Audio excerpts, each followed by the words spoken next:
everyone, Sabrina from Campbell's Freedom Farm. So what are we doing outside when it's freezing? I was looking at my papaya plant and we have spider mites. Yuck!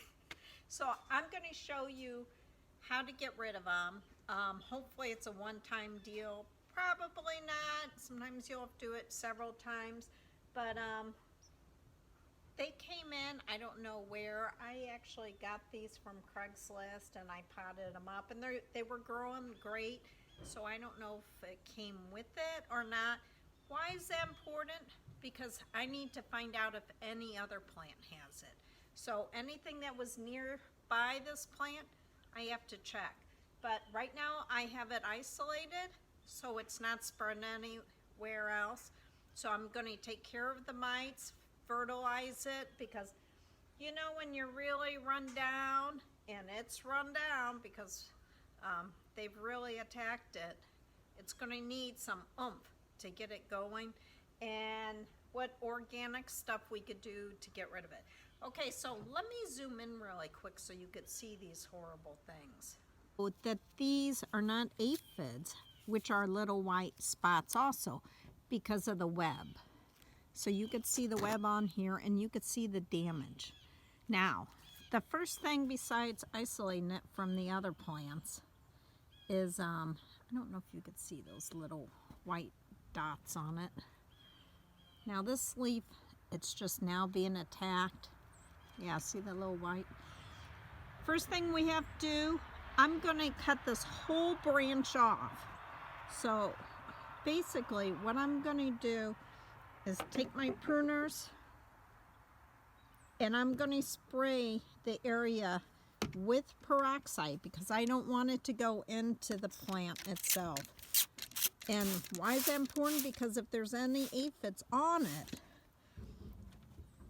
this will kind of kill it before I prune it.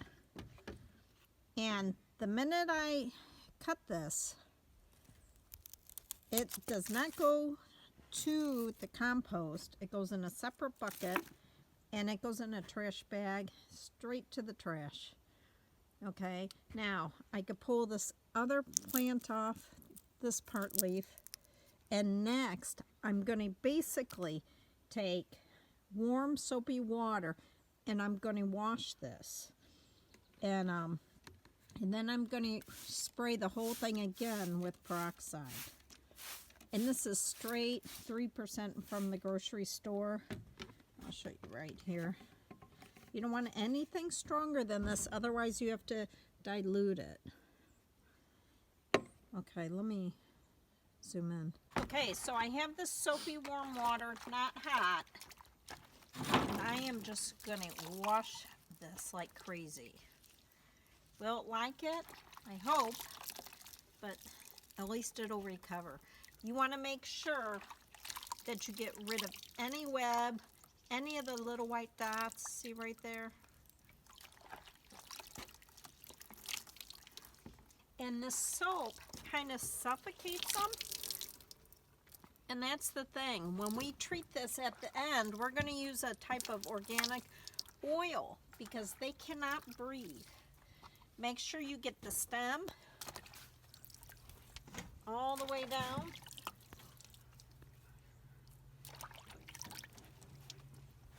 Okay. Look, we already lost leaves, but it's actually coming back here. So the good thing about some of these plants, they may lose a lot of their leaves, but as long as their stem is viable still, it'll just keep producing. Now, I don't know if you could see this, but these are little baby mites. They're not baby, they're full grown. It takes about 20 days for the life cycle of these spider mites. So you have very little time to see them and to treat them. Okay. Do you see any? Mm-mm. Okay, so we are washed.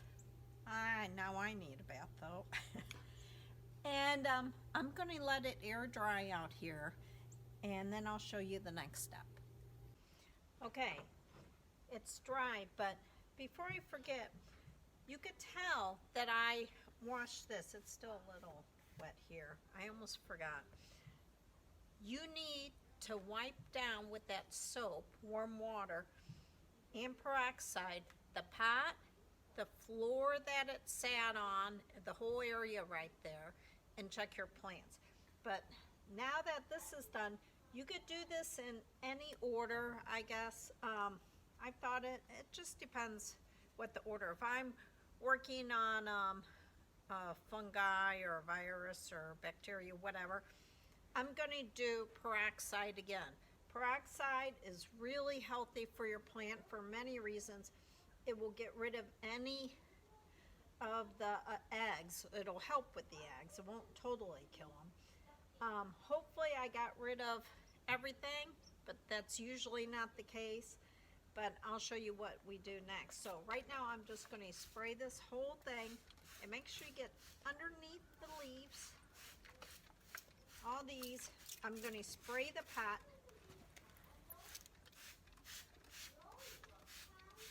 Yeah, people say, well, I fouled everything. How did I get them back? Well, one, they're hard to totally get rid of. It takes several times. But two, people forget this area. And even on top of the soil, you could spray. That'll help. Now that that's done, and I should let it totally spray, I'm going to fertilize this. Why am I fertilizing this before I treat it more? Because my treatment has oils. My grandson's waving at me. And once I put those on, the fertilizer won't be able to absorb into the leaves because the oils will suffocate anything left. So I'm going to spray this. And this is just, I'll show you a picture of it. It's just the regular liquid fertilizer. And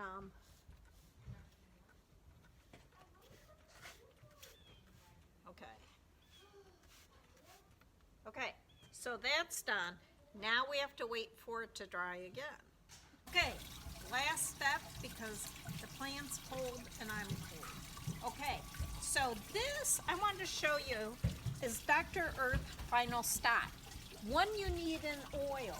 You need to do the stem, the leaves, and everything to suffocate anything there was. But I'll take a picture, but this has all natural rosemary oil, sesame oil, peppermint oil, thyme oil, cinnamon oil, garlic oil. Okay, and garlic oil is great for everything.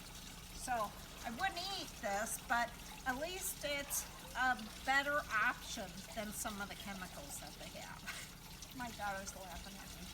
So we want to really spray the bottoms of these leaves.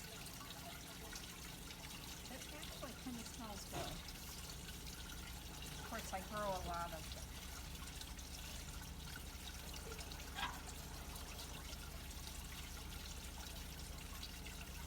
Okay, this is also indoor and outdoor. So I really saturated this. This poor plant will never breathe again. But I'm going to let it dry, and then I'm going to bring it in. I'm going to not put it in the same place it was, but in a place all by itself, just in case I missed anything. And then in a few days, I'm going to evaluate it and then maybe respray with just this. Okay, this is Sabrina from Campbell's Freedom Farm, and this is how you get rid of spider mites. Thumbs up.